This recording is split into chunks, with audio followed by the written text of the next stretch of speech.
Hello everybody, thanks for hitting play. This is a video I'll show you my process on making one of my favorite types of projects.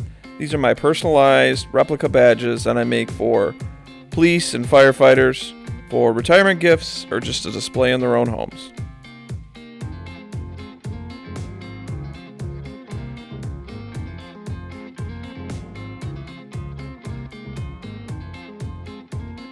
The first part of this process is extremely essential. What I'm doing here is I'm trimming up the boards to size, but most importantly I'm squaring up all these edges because you need a strong glue joint, because after you glue these up and you do your carve, you don't want any voids or any splitting in the end product. Trimming up this black walnut throws a ton of sawdust all around my shop. And bring your brooms because it's a mess. Here I am gluing up the blank, and I use generous amounts of glue in each one of these joints. Get the glue. Trying to make sure I got good spacing in my clamps, making sure I'm getting adequate clamping pressure all throughout the blank, make sure I'm getting good squeeze out on all the joints.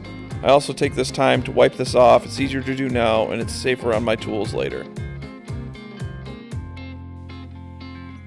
Now that they're all glued up, I can take them out of the clamps. What I'm going to do next is I'm going to run them through my drum sander to make sure they're perfectly flat on both sides. Normally on projects I'll square up these edges, but because I'm going to be cutting these badges completely out of this blank, I don't need to trim up the edges, but I do have to make sure that it is completely flat.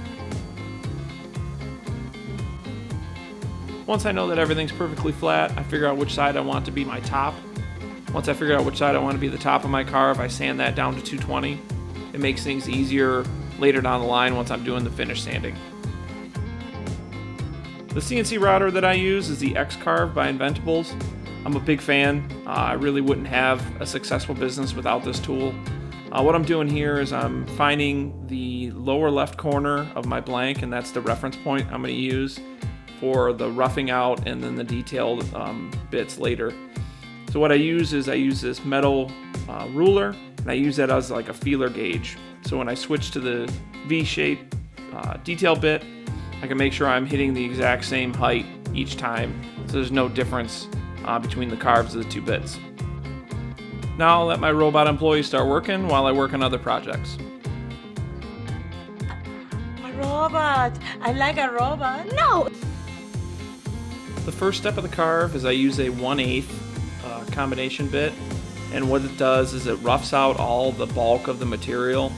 I set mine so that it goes with the grain, it carves with the grain and makes sanding a lot easier later.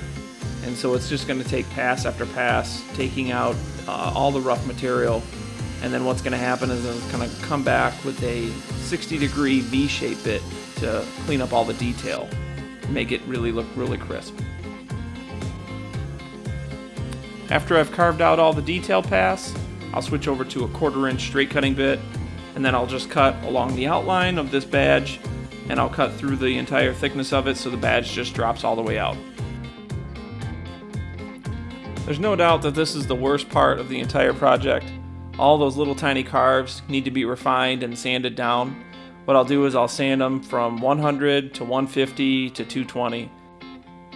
It's not fun, but it's important because the router leaves a bunch of tool marks that need to be hand sanded out. There's no other way to do this other than doing it by hand. And if you don't do this, once you put that finish on at the end, you're going to see all the imperfections once you put that glossy finish on. Best part of any project is applying that finish at the end. Most versatile finish that I find using gets in all these nooks and crannies of these badges is a nice spray lacquer.